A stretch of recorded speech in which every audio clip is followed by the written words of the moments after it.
pertanyaannya bisa digantikan oleh atau tidak, itu bisa.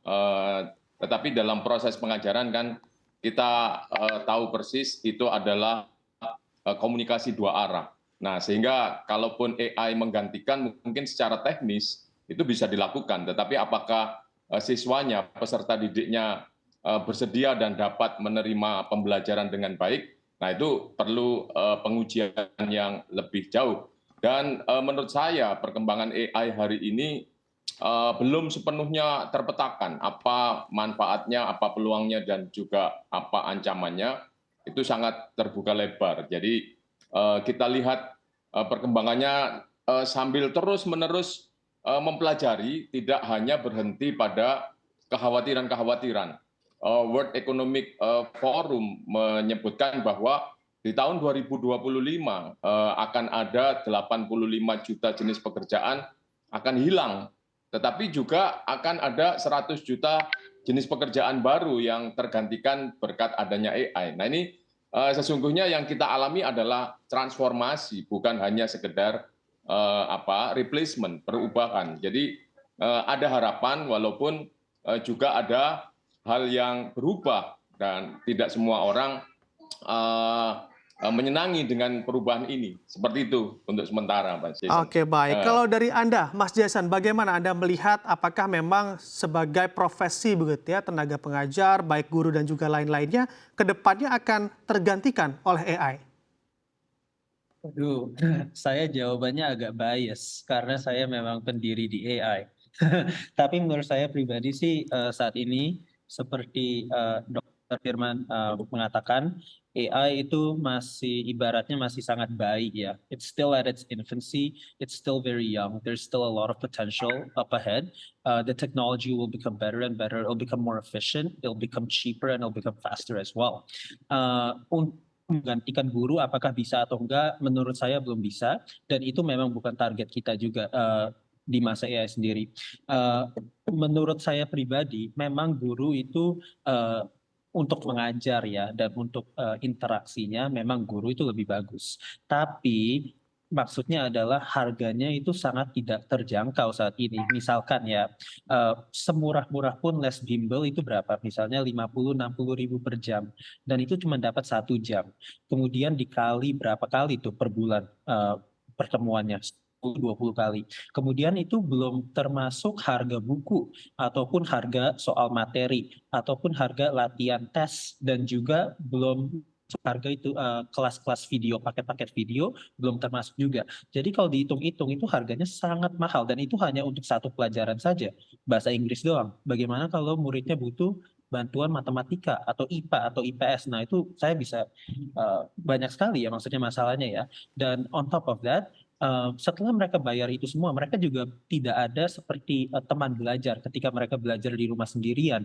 Kalau misalkan mereka ada pertanyaan, who do they ask? They have to go to Google or they have to go to ChatGPT, which I guess sometimes works, but maksudnya masih ada kekurangannya tentunya. Jadi dari masa AI sendiri dengan peluncurannya Jenny, kami berharap itu dengan harga yang sangat murah, Rp38.000, actually Rp19.000 kalau kalau sign up hari ini, kita kasih diskon, itu murid-murid bisa punya teman belajar, dan kemudian mereka kalau ada pertanyaan bisa tinggal ngomong ke komputernya, komputernya akan jawab sendiri. Nah, dengan harga yang sangat terjangkau, 24 jam sepuas-puasnya, mau dipakai ratusan jam juga bisa dengan harga yang sama. Oke. Nah, yang juga menjadi kekhawatiran begitu ya bagi Mendikbud RI, Bapak Nadiem Makarim, ini akan tergesernya peran guru. Dengan adanya masa.ai ini, peran guru bisa dimasukkan di dalam seperti apa? Apakah memang nantinya juga peran guru untuk mendeliver message atau mendeliver apa yang menjadi pengajaran, atau sebetulnya murid atau siswa sudah tidak memerlukan guru lagi dalam belajar karena bisa menggunakan masa.ai? Silakan Mas Jason.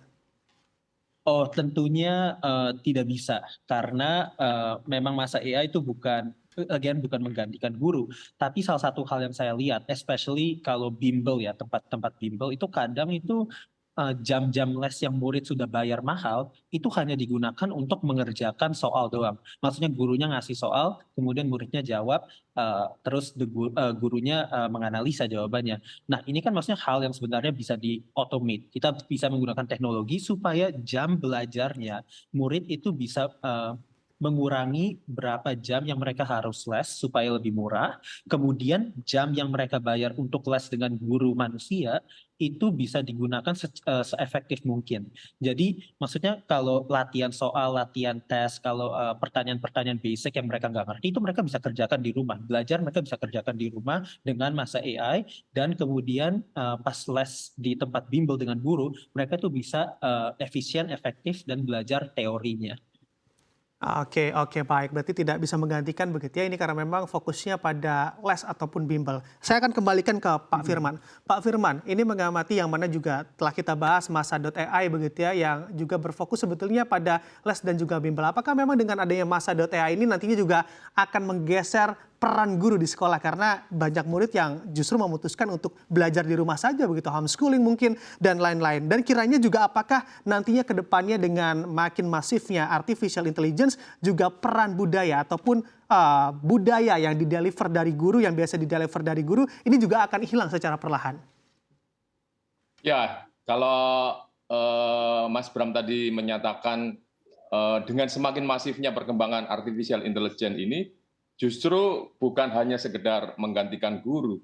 Kita mendengarkan apa yang sedang dilakukan oleh Elon Musk dan timnya. Dia akan menanamkan microchip di dalam otak manusia yang kemudian dalam percobaannya apakah bisa menyatu, tidak ada penolakan dari tubuh. Nah, ketika itu berhasil, maka material-material ilmu pengetahuan yang bisa dimasukkan ke dalam microchip yang jumlahnya miliaran gigabyte misalnya, yang berisi pengetahuan, itu kan tinggal ditanamkan saja ke dalam pikiran manusia. Manusia kemudian akan tahu berbagai macam pengetahuan, bukan hanya lewat proses belajar, tetapi plug-in. Dia mempunyai isi secanggih apa yang ada di dalam microchip itu. Nah, itu kalau tadi pertanyaannya secara radikal. Nah, apa yang dikembangkan oleh masa AI ini mungkin adalah tadi step awal untuk menciptakan suatu cara belajar yang baru, dan mungkin dalam perkembangan berikutnya akan merevolusi, mengubah, bahkan tadi sampai tidak memerlukan guru dan sebagainya. Tapi memang betul tadi misinya hari ini masa AI bukan bertujuan untuk menggantikan guru, tetapi tadi menciptakan teman belajar.